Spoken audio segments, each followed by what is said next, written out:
देखेंगे कि हमारे पास साइलो सेकंड थ्योरम क्या होता है। साइलो सेकंड थ्योरम के मुताबिक हमारे पास any two Sylow P subgroups of finite group जी, एक ऐसा ग्रुप जिसका आर्डर हमारे पास फाइनाइट है, उसके कोई भी दो Sylow P subgroups, Sylow p होने का मतलब ये सेम होंगे, मतलब Sylow two subgroups, Sylow three subgroups या any two Sylow five subgroups of a finite order are conjugate, वो आपस में क्या होंगे, कॉन्जुगेट होंगे।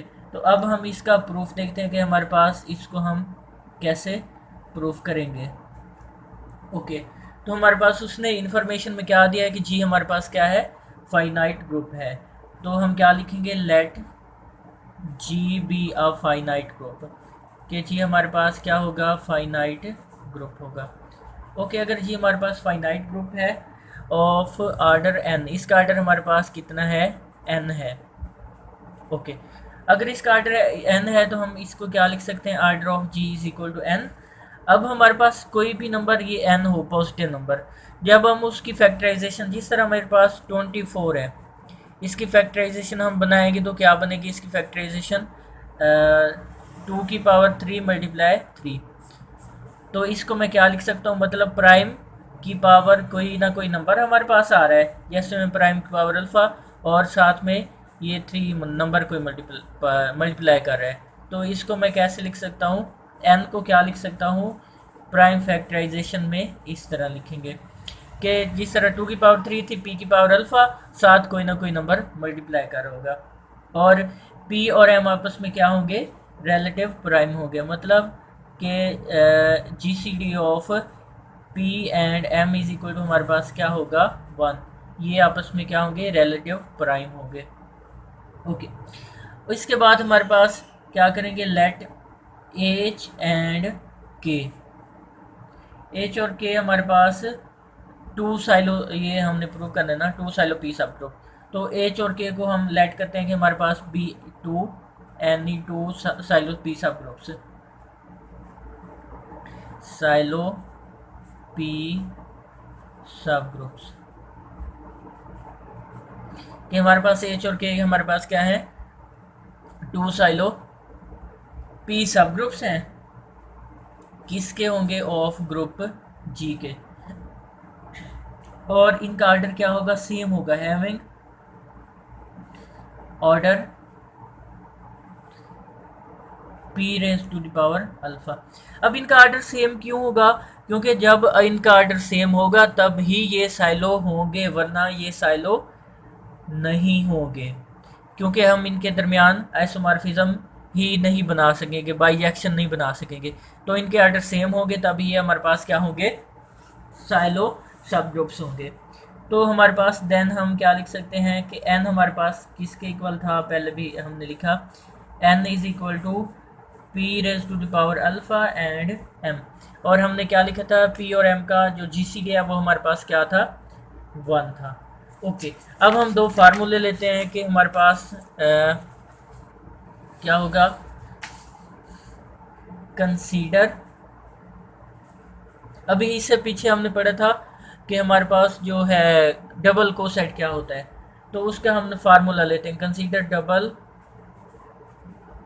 Coset representation. डबल सेट को किस तरह रिप्रेजेंट करते थे हम, वो पीछे हमने फार्मूले में देखा था। तो हमारे पास of G modulo with respect to, हमारे पास क्या होगा, एच वाओ के। अब हमारे पास एच और के दो सब ग्रुप्स हमने लिए थे ना, तो हमारे पास जो डबल को सेट है वो जी का इन दोनों के साथ बनेगा, तो उसका फार्मूला हमने पीछे भी देखा था, किस फॉर्म का होगा, G is equal to union I is equal to 1 to R. हम एक इनकी कलेक्शन ले लेते हैं जिसमें जो हमारे पास एच ए आई और के, जबकि ए आई जो है वो हमारे पास किस से बिलोंग करेगा, जी से बिलोंग करेगा। आई हमारे पास क्या हो सकता है, 1 से लेकर आर तक हो सकता है, A1 A2 up to so on A r, और ये एच और के किसको शो कर रहे हैं, ये जो हमारे पास एच और के था। तो इस तरह हम क्या शो करते थे उसको, डबल कोसेट को रिप्रेजेंट करते थे। इसी तरह एक और हमने फार्मूला देखा था, वो हमारे पास जो डबल कोसेट है इनका आर्डर फॉर्म क्या होती थी, order form of double cosets क्या होती थी हमारे पास, जी का order is equal to i is equal to 1 to r, ये जो हमारे पास कलेक्शन थी। एच का आर्डर और मल्टीप्लाई क्या होगा, के का आर्डर डिवाइड बाय क्या होगा, एच इंटरसेक्शन ए आई के ए आई इनवर्स। ओके, इसका आर्डर ये हमारे पास क्या होगी, डबल कोसेट के आर्डर का जनरल फार्मूला हम इसको कह सकते हैं। अब जी का आर्डर कितना था हमारे पास, जी का आर्डर पीछे हमने लिया एन था और ये ऐसे ही आ जाएगा is equal to 1 to r. H का आर्डर कितना था हमारे पास, पी की पावर अल्फा, पीछे हमने डिफाइन किया था कि इनके आर्डर क्या है हमारे पास सेम, और आर्डर क्या लिया था हमने, p raise to the power alpha, ये वाला। तो हमारे पास इसका आर्डर भी पी की पावर अल्फा, इसका आर्डर भी पी की पावर अल्फा। अब क्वेश्चन ये है कि हमारे पास इसका आर्डर क्या होगा। अब देखिए जो एच है वो भी क्या है हमारे पास, सबसेट है जी का।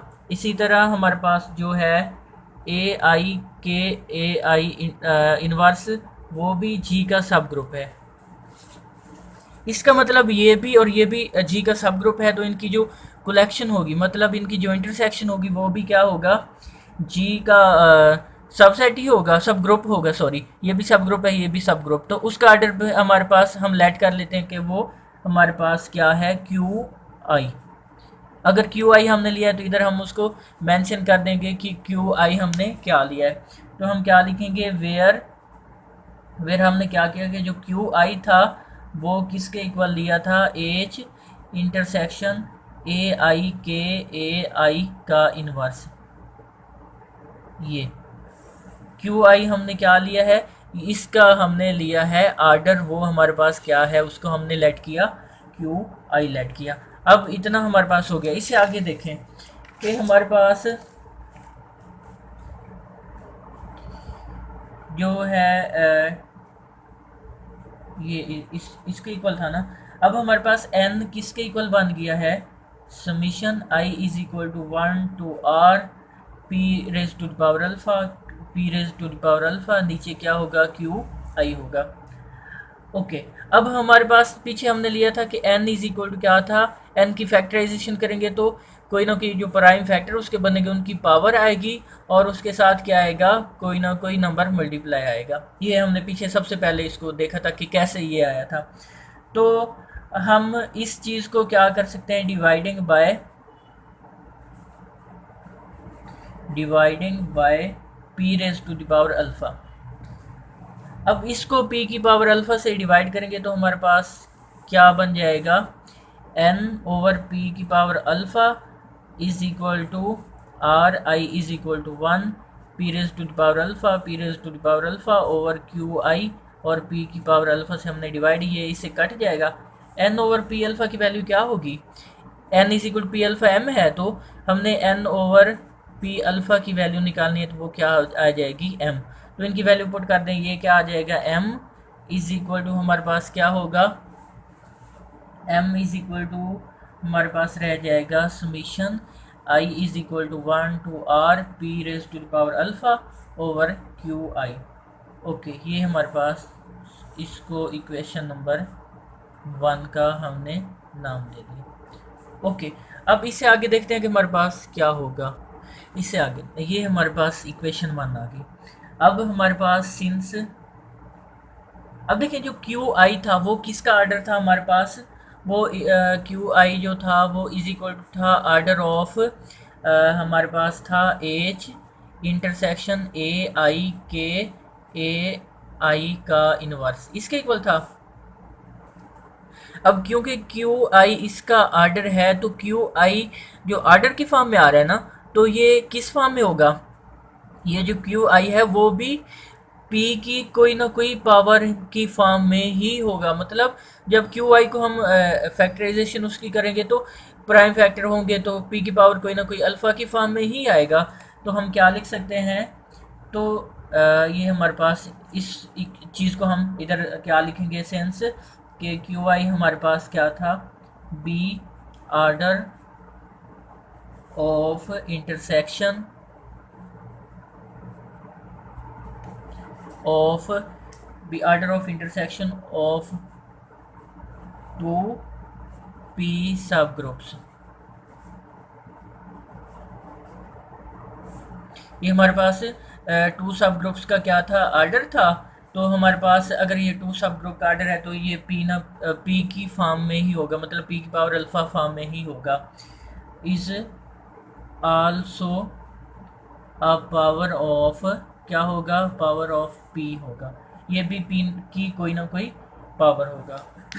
ओके, अगर ये पी की पावर है तो ये चीज़ हमारे पास क्या बनेगी, देखें अगर तो क्यू आई हमारे पास पी की पावर अल्फ़ा ही आ जाता है तो पी की पावर अल्फ़ा और पी की पावर अल्फ़ा क्या हो जाएगा, 1। इसकी एक पॉसिबिलिटी होगी ये कि एम जो है ये 1 हो सकता है, मतलब ये राइट साइड 1 हो सकती है। दूसरी पॉसिबिलिटी, अगर ये पी की पावर अल्फ़ा नहीं है नीचे, अगर पी की पावर अल्फ़ा था तो पी की पावर अल्फ़ा नीचे पी की पावर अल्फ़ा वो 1 हो गया। अगर पी की पावर अल्फ़ा नहीं है, कोई और पी की पावर है, अगर पी की पावर अल्फ़ा से 3 कम है, मतलब ऊपर पी की पावर 5 है नीचे पी की 3 है, तो पी की पावर 3 और 5 को कट करेंगे तो ऊपर पी की पावर क्या रह जाएगी, 2। मतलब अगर पी की पावर अल्फ़ा है तो इसका जवाब 1 होगा। अगर पी की पावर अल्फ़ा के अलावा कोई है तो उसका जवाब जो है वो अल्फ़ा का ही कोई ना कोई मल्टीपल होगा। अब इसको देखते हैं कि हमारे पास क्या होगा। इसी को अगर हम लिखें तो हमारे पास ये क्या बन जाएगा कि हम इसको, ओके, अब हमारे पास note that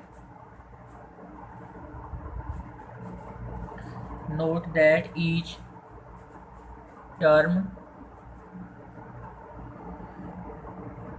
on right hand side हमारे पास क्या थी, जिसमें पी अल्फा ओवर हमारे पास क्यू आई था ऑफ इक्वेशन 1, जो इक्वेशन 1 ली थी उसकी जो राइट हैंड साइड है, इज क्या हो गया, अभी हमने डिस्कस किया था, इज आइदर मल्टीपल ऑफ, या तो p का मल्टीपल होगी ऑफ p, या तो क्या होगी 1 होगी, और LC इक्वल टू 1। अगर या तो 1 होगी या तो क्या होगी, p क्या कोई ना कोई मल्टीपल होगी। अगर p का मल्टीपल नहीं है तो 1 होगी, अगर 1 नहीं है तो क्या होगी, p का मल्टीपल होगी। अब इस कंडीशन को गौर से देखने के बाद हम ये कह सकते हैं कि हम जो p की पावर अल्फ़ा थी ना, इसको p भी ले सकते हैं, मतलब ये प्राइम की ही पावर है तो ये इसको कोई ना कोई ये प्राइम भी हो सकता है, या तो p की पावर अल्फ़ा होगी या तो p हो सकता है। अब क्या लिखेंगे, but as p does not divide m। क्यों p m को डिवाइड नहीं करता, क्योंकि p और m दोनों का जो GCD था वो 1 था, मतलब आपस में रिलेटिव प्राइम है, मतलब रिलेटिव प्राइम का कि उनमें कुछ भी कॉमन नहीं आ रहा। अगर ये कंडीशन है तो हमारे पास क्या लिख सकते हैं, p की power alpha over q I is equal क्या हो जाएगा, 1। अब हमारे पास इन दोनों पॉसिबिलिटी में से सिर्फ ये एक पॉसिबिलिटी रह गई, ये मल्टीपल ऑफ p नहीं होगा। क्यों, क्योंकि अगर मल्टीपल p होता तो इस फॉर्म में होना था, p की पावर अल्फ़ा m, लेकिन p और m ये दोनों का GCD तो हमारे पास कितना आ रहा है, 1 आ रहा है, तो हम इसको p का मल्टीपल नहीं लिख सकेंगे। तो हमारे पास सिर्फ क्या पॉसिबिलिटी बच गई, दो ही पॉसिबिलिटी थी, ये कैंसिल हो गई तो ये ही रह जाएगी कि ये 1 होगा। तो हमारे पास हम क्या लिखेंगे, ये 1 हो गया, क्या होगा, फॉर सम, अब क्यू आई है इसका मतलब आई किधर से किधर तक होगा, for some I is equal to 1 2 up to सोन, किधर तक हमने लिया था, आर तक लिया था। ओके, अब हम क्या करेंगे, suppose that without loss of generality, क्या होगा कि i इज इक्वल टू 1 है तो p की पावर अल्फ़ा q, i 1 है तो ये q1 हो जाएगा over q1 is equal to क्या आ गया 1। इसका मतलब इस इक्वेशन में qi की जगह पे हमने जब i 1 होगा तो ये पुट किया, तो इससे क्या होगा, हमें p alpha is equal to क्या मिल जाएगा q1। अब हमारे पास जो Q1 है वो किसके इक्वल आ गया, P अल्फ़ा के।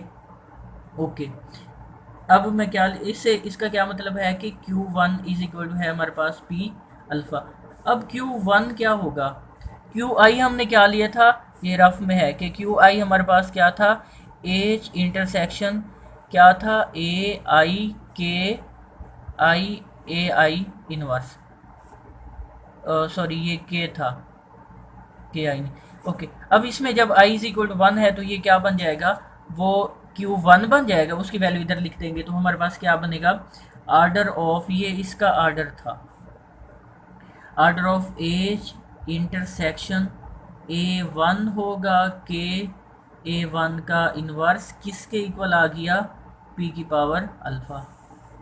ये हमारे पास इतना हो गया, रिलेशन बना था हमारे पास के एज इंटरसेक्शन A1 के A1 इनवर्स का जो आर्डर है वो P की पावर अल्फ़ा है। ओके, अगर ये आर्डर P की पावर अल्फ़ा है हमारे पास तो ये क्या इम्प्लाइज करेगा कि एज इंटरसेक्शन AI के A1 इनवर्स वो जो है वो किसका सब ग्रुप होगा, सॉरी सबसेट किसका होगा, एज का सब ग्रुप सबसेट होगा। अब 9,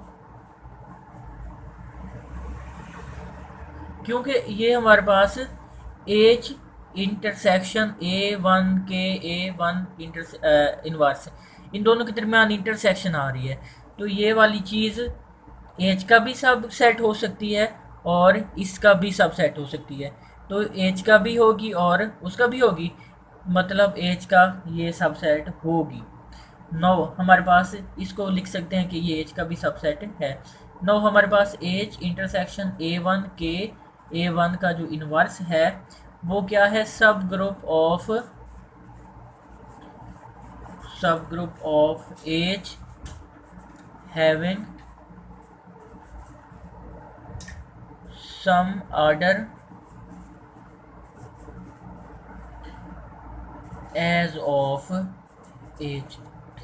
अब ये भी हमारे पास क्या है, एज का ये सब ग्रुप है, पहले हमने प्रूव किया वो उसका क्या है, सबसेट है। अब ये इसका सब ग्रुप कैसे हो गया एज का, इसके लिए हमारे पास ये रीज़न होगी कि जो एज है वो क्या हमें दिया हुआ है कि जी का सब ग्रुप सबसेट है, ऐसे ही है। और अगर order of H is equal to हमारे पास आर्डर ऑफ जी है,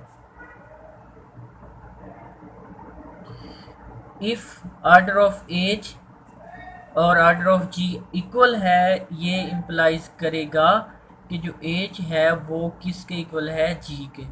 एज अगर सबसेट है जी का और दोनों का आर्डर इक्वल है तो इसका मतलब दोनों आपस में क्या होंगे, इक्वल होंगे।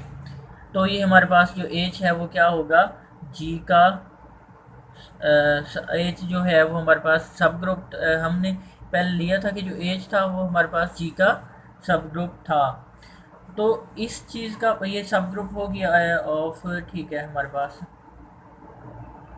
अब हम क्या लिख सकते हैं, ये क्या इम्प्लाइज करेगा कि जो एज है, अब ये हमारे पास थ्योरम है कि अगर एज जो है वो सब सेट है जी का और एज सब ग्रुप जी का भी है, तो अगर दोनों के आर्डर इक्वल हैं तो ये दोनों आपस में इक्वल होंगे। इसी चीज़ को इधर अप्लाई करें, अगर ये और एज ये चीज़ और ये आप एक आपस में इनका रिलेशन सब ग्रुप का है, जो सब ग्रुप होता है वो सब सेट लाजमी होता है। इन दोनों के आर्डर भी हमारे पास उसने क्या लिखा है, सेम है। इसका मतलब क्या होगा, अगर इन दोनों के आर्डर सेम है ना तो ये दोनों आपस में क्या होंगे, इक्वल होंगे। तो हम क्या लिख सकते हैं कि जो एज है, ये एज और ये थे ना वो आपस में क्या होंगे, इक्वल होंगे। A1 के A1 का इन्वर्स, ये चीज़ भी प्रूफ होगी। उससे आगे देखें क्या इम्प्लाइज करेगा कि जो एज है वो सब सेट है किसका, A1 के A1 इनवर्स।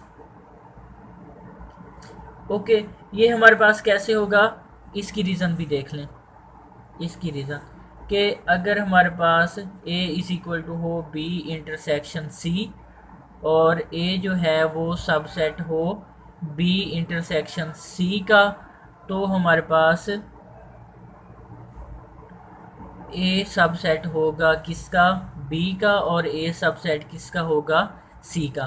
तो हमारे पास ये वाली कंडीशन, इसको अगर ये दोनों आपस में इक्वल हैं और जो H है वो सब हमारे पास है इसकी इंटरसेक्शन का, ये हमने प्रूव किया था कि जो हमारे पास बल्कि H जो है उसका सबसेट आ रहा है, तो हमारे पास ये क्या हो जाएगा, ये वाला रिलेशन से हम कह सकते हैं कि जो H है वो इसका क्या होगा, सबसेट हो जाएगा।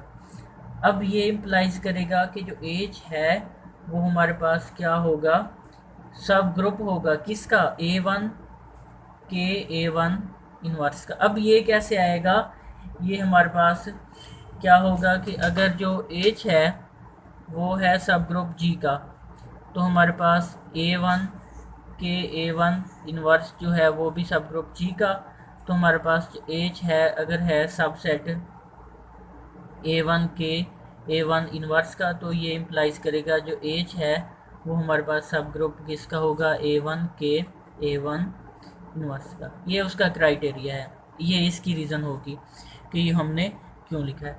ओके, अब बट हमारे पास जो एज है और ये इन दोनों के आर्डर क्या थे, सेम थे, आर्डर ऑफ ए और आर्डर ऑफ A1 के A1 इनवर्स, ये दोनों सेम हैं।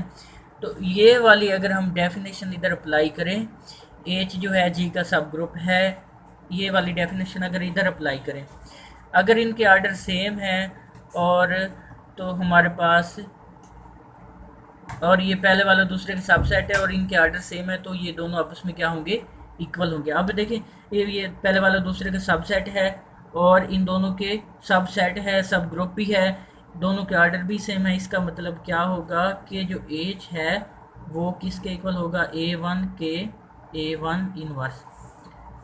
अगर हम डबल कोसेट की डेफिनेशन को गौर से देखें तो ये चीज़ हमारे पास क्या इम्प्लाइज कर रही है, ये चीज़ इम्प्लाइज कर रही है कि हमारे पास जो एज एंड के हैं आपस में क्या हैं, कॉन्जुगेट हैं। तो हमने थ्योरम में यही चीज़ क्या करनी थी, प्रूफ करनी थी। तो ये हमारा थ्योरम क्या हो गया, प्रूफ।